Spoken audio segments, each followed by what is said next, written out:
ओम परम तत्वाय नारायणाय गुरुभ्यो नमः। ओम परम तत्वाय नारायणाय गुरुभ्यो नमः। आप सभी को जय गुरुदेव। मैं परमहंस स्वामी निखिलेश्वरानंद जी डॉक्टर नारायण दत्त श्रीमाली जी के चरणों में कोटि कोटि वंदना करते हुए सभी के लिए आशीर्वाद की कामना करती हूँ। आज धर्मशाला हिमाचल प्रदेश से हमारे साथ वंदना बदवार जी हैं। तो वंदना जी, आपका स्वागत है। और आज हम आपसे जानना चाहेंगे कि आप गुरुदेव के संपर्क में कैसे आए और फिर आपकी जो है साधनात्मक प्रगति किस तरह से शुरू हुई। क्या पहले से ही आप साधनाओं में थी या गुरुदेव के पास आने के बाद आप साधनाओं में लगी? कैसे आपका ये प्रगति हुई है, इस बारे में आप सबको बताएं। वैसे तो पारिवारिक पृष्ठभूमि के आधार पर थोड़ा सा घर में धार्मिक वातावरण तो था, तो उसी वातावरण में हम बढ़े पले। गुरुदेव से जो सबसे पहले मैं मिली हूँ तो 93 में मिली हूँ। तो मई 93 में मुझे ध्यान है कि मैं एक बार कॉलेज से जा रही थी, तो बुक स्टॉल से मैंने पत्रिका का अंक जो नवरात्रि विशेषांक था वो ये कौन सा था? 93। तो वो मैंने खरीदा, मेरे को थोड़ा सा अच्छा सा लगा। तो अगले मंथ मई महीने का कुंडलिनी विशेषांक अंक था, तो मैं वो भी लेके आई और उसमें एक साधना थी तांत्रोक्त कुंडलिनी जागरण अंक 93 में। 93 में मई मंथ में कुंडलिनी जागरण विशेषांक था। अच्छा। तो उसमें तांत्रोक्त कुंडलिनी जागरण साधना आई हुई थी। तो पता नहीं, मुझे स्वतः प्रेरणा हुई कि मैं इसको करना शुरू करूं। अच्छा, बिना गुरु दीक्षा लिए? ओके। वो वैसे शुरू हो गई और मुझे उसमें बहुत आनंद आने लगा, बहुत अच्छा लगने लगा। और वो मुझे लगता है कि वो मतलब 60-65-75 हजार के करीब वो मंत्र जाप हो गया था। तो उसके लिए सामग्री कहाँ से लाए थे? सामग्री मैंने जो इसका पत्रिका का अंक था उसमें चित्र था गुरुदेव का। तो धूप दीप जला के मैं वो ही पत्रिका का अंक सामने रख के शुरू हो गई थी। अच्छा। और माला वगैरह? वो मुझे लगता है कि माला तो मेरे पास थी ही। अच्छा। तो जो माला थी उसी से कर लिया। मतलब आपने सामग्री पर कोई ऐसा वो नहीं किया कि ये चीज चाहिए? हाँ, ऐसा नहीं हुआ। हाँ। कि जो मुझे मेरे पास अवेलेबिलिटी थी उसमें शुरू हो गया। मतलब ये था कि इतना जाप होना चाहिए। ठीक है। और वो जैसे उसमें गुरुदेव के सारे परमेष्ठी गुरु, परात्पर गुरु ऐसे करके सब थी, वो साधना थी। तो वो जैसे वो पढ़ती थी मैं वैसे करना शुरू हो गया था कि पता नहीं, जैसे जो मेरे को लगा मैंने वो करना शुरू कर दिया। और इसमें मुझे सहायता मिली केडी भाई जी से, जो मंडी में उस समय स्टेट बैंक में कार्यरत थे। अच्छा, तो गुरु भाई, हाँ जी। तो उनसे मेरी मुलाकात हुई। तो उनसे मुझे गुरुदेव की पुरानी पत्रिकाएं मिली, गुरुदेव की किताबें पढ़ने को मिली। उससे मेरा जो इसमें साधना में बढ़ने का मेरे को सहायता बहुत मिली। उन्होंने मुझे आगे बढ़ने में बड़ी सहायता करी, मतलब मार्गदर्शन मिलना शुरू हो गया। हाँ जी, कैसेट्स वगैरह उन्होंने दी, वो सब सुनी हमने। तो बड़ा अच्छा सा लगा। वीडियो भी देखी हमने, वो इसमें पिछले जन्म का पूर्व जन्म दर्शन है, शक्तिपात वाला। उस वीडियो को देखते देखते मुझे भी लगा कि नहीं, हाँ ऐसे करके मैं भी जाऊंगी, ऐसे करके सारा माहौल मैंने वो देखा। तो मुझे भी लगा कि नहीं, मैं भी यहाँ जाऊंगी, यहाँ गुरुदेव से मिलूंगी। हाँ, वो तो ऐसे लगता था जैसे ऋषि युग में पहुंच गए, शिविर तो इस तरह के थे। हाँ, बहुत अच्छा सा अनुभूति हुई। और उसी समय मुझे लगा कि गुरुदेव को भजन भी मैंने सुनाना है। अच्छा, तो क्या श्रीमद् भागवत कथा होती है? वो भी नहीं होती। तो फिर आपके यहाँ होता क्या है? काय के लिए लोग इकट्ठे हुए, इतने भीड़, आप तालियां बजाते हैं, आप क्या बोलते? हमारे को समझ में नहीं आ रहा है। मैं क्या, ये अंशों की कथा है, ये कौओं की कथा है नहीं, इसलिए समझ में आपके आएगी नहीं। अंश बैठे हुए हैं। अब उन कौओं को तो कम से कम 10,000 बार पानी से धोएंगे, शायद हंस बन जाए वो 10,000 साल तो बहुत टाइम लगेंगे। वो तो हंसों की एक जमात है, और के हंसा नंगल लगे के हंसा मोती, या तो भूखे मरेंगे या खाएंगे तो मोती ही खाएंगे। इसलिए वो मोती चुग रहे हैं, आराम से बैठे हुए हैं। आप मैं की चिंता मत करिए, नहीं समझ में आएगा आपको, नहीं आएगा मैं क्या करूं। हाँ, ये ऐसे करके मैंने आप आया। भजन वगैरह गाती थी किस? हाँ, थोड़ा था, मैं संगीत से जुड़ी हुई हूँ, तो मुझे थोड़ा मैं गा लिया करती थी। अच्छा, क्या वोकल है या इंस्ट्रूमेंटल? नहीं, मेरा इंस्ट्रूमेंटल है, लेकिन वोकल में भी मेरे को ध्यान है थोड़ा। अच्छा। तो फिर उसके बाद वो साधना भी चलती रही, तो साथ साथ केडी भाई से भी थोड़ा सा सहायता मिलती रही। तो फिर मुझे अंदर से बहुत ज्यादा उतावलापन सा होता था, पर मेरे मन में ये आता था कि मैं जब भी दीक्षा लूं तो अपने पतिदेव के साथ लूं।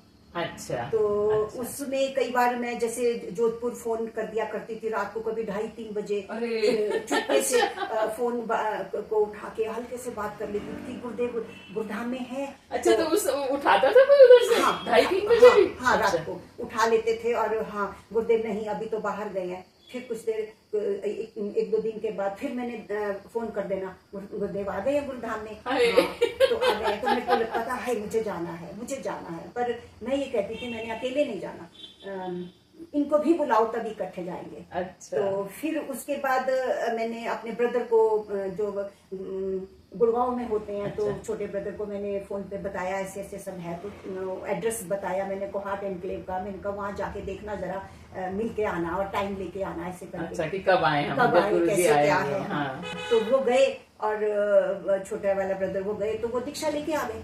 अच्छा, वो दीक्षा ही लेके आ गए? वो दीक्षा लेके आ गए, और उन्होंने टाइम लिया कि ऐसे मेरी सिस्टर है, ऐसे उन्होंने आना। तो गुरुदेव ने उनको समय दिया 6 सितंबर 1993, 11 बजे। अच्छा। हाँ, तो और वो सोमवार का दिन पड़ता था। अच्छा।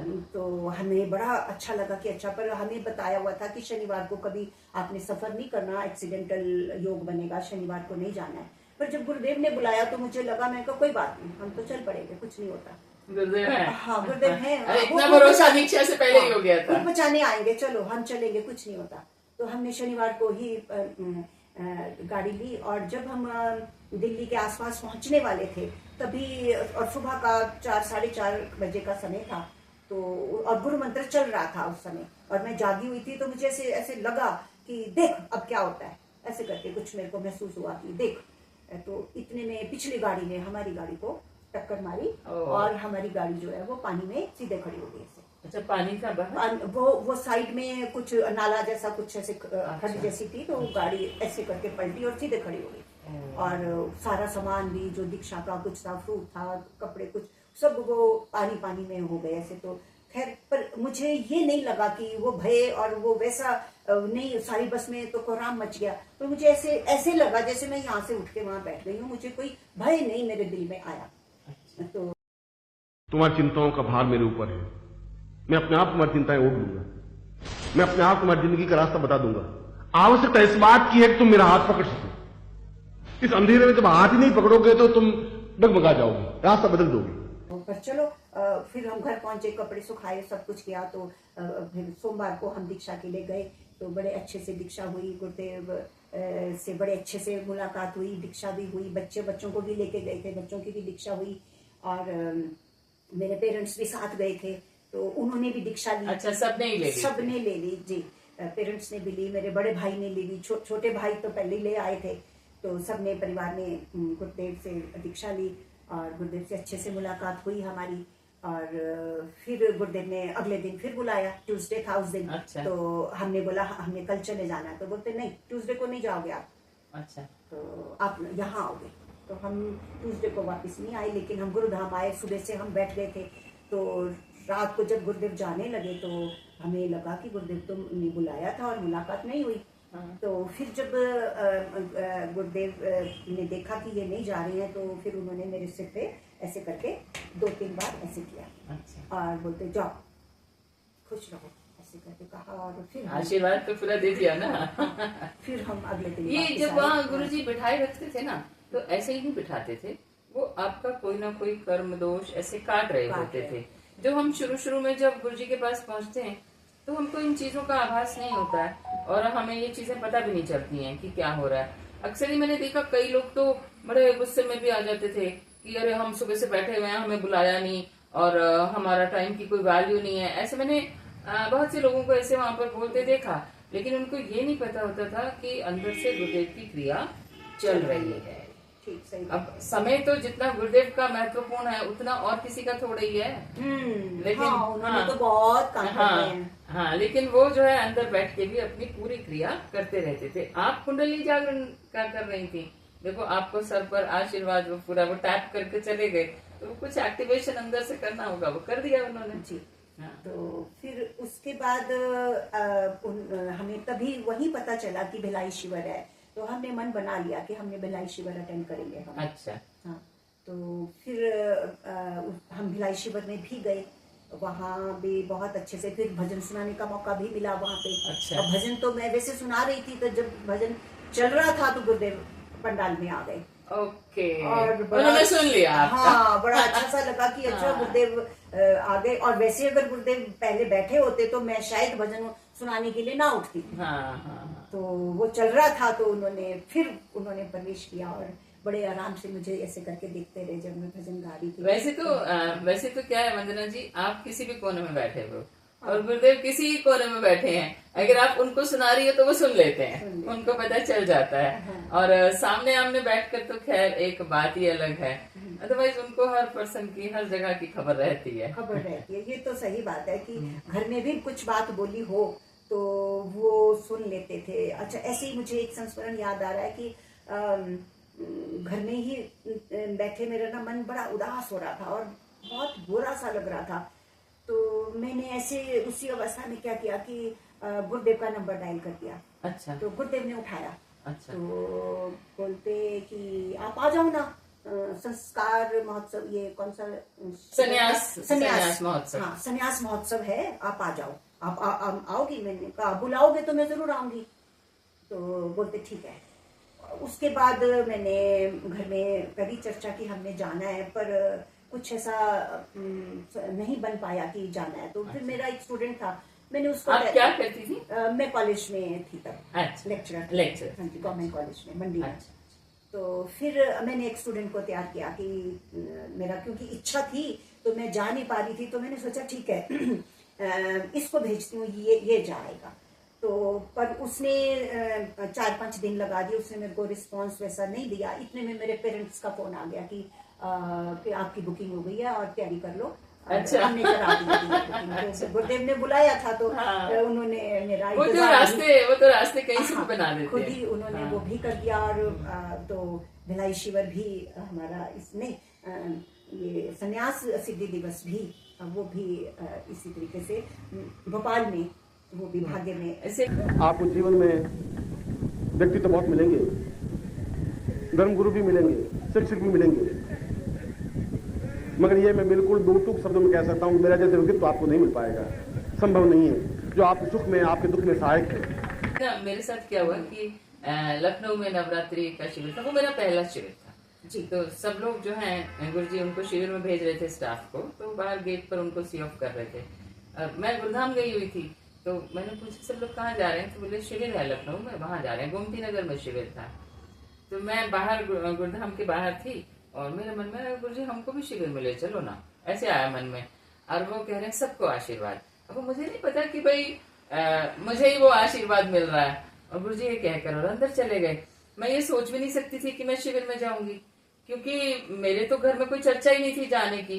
और मैं घर पहुंची तो मैंने ऐसे घर में बात करी कि ऐसे लखनऊ में शिविर है और मुझे भी जाना है। तो बोले कि टिकट कहाँ से होगी, अब थोड़ी ना टिकट मिल जाएगी। मैंने कहा हाँ ठीक है, टिकट तो है नहीं है। तो शाम को जो है गुरुधाम से फोन आता है, एक लड़का था मरकरी, उसने मुझे फोन किया कि बहन जी आपको शिविर में जाना है। मैंने कहा हाँ, लेकिन मैंने तो उसको कहा नहीं था कि मुझे शिविर में जाना है। मैं कहा हाँ मैं जाना चाहती हूँ, पर भैया मेरी टिकट नहीं है। बोले एक ना लेडीज टिकट गुरुधाम से एक्स्ट्रा बुक हो गई है, तो अगर आपको जाना है तो आप जा सकती हैं। मैंने कहा ये तो बड़ी अच्छी बात है। मैंने घर में बात करी, मैंने कहा एक लेडीज टिकट हो गई है। बोले चली जा, फिर हो गई है तो चली जा। तो मेरा छोटा सा बेटा था, मैं उसको लिया और मैं जो है रेलवे स्टेशन पहुंच गई। और मैं ट्रेन में बैठी हुई थी, सीट नंबर वगैरह पता था। तो उन दिनों इतना डिजिटलाइज नहीं था सब चीजें। हाँ। तो 94 की बात है ये, शायद 93 94 की रही होगी। यस। तो जो है सुभाष शर्मा जी गुरुजी के सेक्रेटरी होते थे, वो रेलवे स्टेशन पर आए मुझे टिकट देने के लिए। और कुछ सीधा ही एंट्रेंस कैसे हुई है कि गुरुदेव के कुछ सामान उनके हाथ में पकड़ाना था, वो पैकेट्स लेकर आए कि आप जा तो रही हैं तो सीधा जाकर और ये गुरुदेव को दे देना। मैंने कहा ठीक है, मुझे ये भी नहीं पता था कि इस चीज का कोई विशेष मतलब है, कुछ नहीं। मैं कहा ठीक है मैं दे दूंगी, और मैं लेकर चली गई।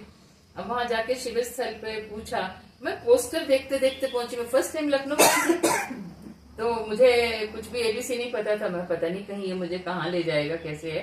तो मैं लगातार मन में एक आया कि पोस्टर लगे हुए हैं, जहां जहां पोस्टर जा रहे हैं मैं उसके आगे देखती चली जाऊंगी, वो रास्ता सही होगा। और एग्जैक्टली वही बात हुई। जो शिविर स्थल आया तो वहां पर वो बड़े बड़े पोस्टर लगे थे, और मैं पहुंच गई वहां पर। अच्छा यहाँ शिविर लगा हुआ है, पहुंच गई। वहां पूछा गुरुदेव कहाँ रुके हैं, तो वो तरीका बताया, मैं वहां गई। अब वहां पहुंची तो गुरुदेव माता जी रूम में थे, और बहुत सारी और साधिकाएं भी अंदर थी। मैंने जाकर जो है बोला कि ऐसे गुरुजी को ये सामान देना है, तो बोले आप खुद ही मिल लो ना। तो अच्छा, तो तब तक गुरुदेव ने बोला कि उनको अंदर भेज दो। तो मैं सीधा गई और मैंने गुरुदेव के माता जी के चरण स्पर्श करे और उनको वो सामान वहां पर दिया। तो बच्चा तो छोटा था साथ में, मैंने कहा गुरुदेव वहां शिविर स्थल में तो बड़ा धूल मिट्टी है, ये तो मिट्टी खा लेगा, मेरा बच्चा छोटा है। तो माता जी बोली हाँ ये वहां मिट्टी खाएगा, तो उधर नहीं ठहरना है। तो मैंने कहा फिर मैं फर्स्ट टाइम आई थी ना, तो मुझे कुछ आइडिया नहीं था। तो मैंने कहा फिर मैं इधर ही ठहर जाऊं। तो गुरुजी बोले हाँ इधर नीचे मैं आपके लिए अरेंजमेंट करा देता हूँ।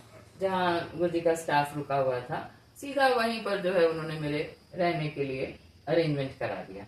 और फिर उस दिन से जो यात्रा शुरू हुई, और ऐसे हुआ कुछ वहां पर कि जिस साइड भी देखती थी मुझे गुरु नजर आते थे, सोते उठते जागते। ये वो क्या गया, राइट देखती हूँ तो लगता है गुरुजी खड़े हैं, लेफ्ट देखती हूँ तो लगता है गुरुजी खड़े हैं।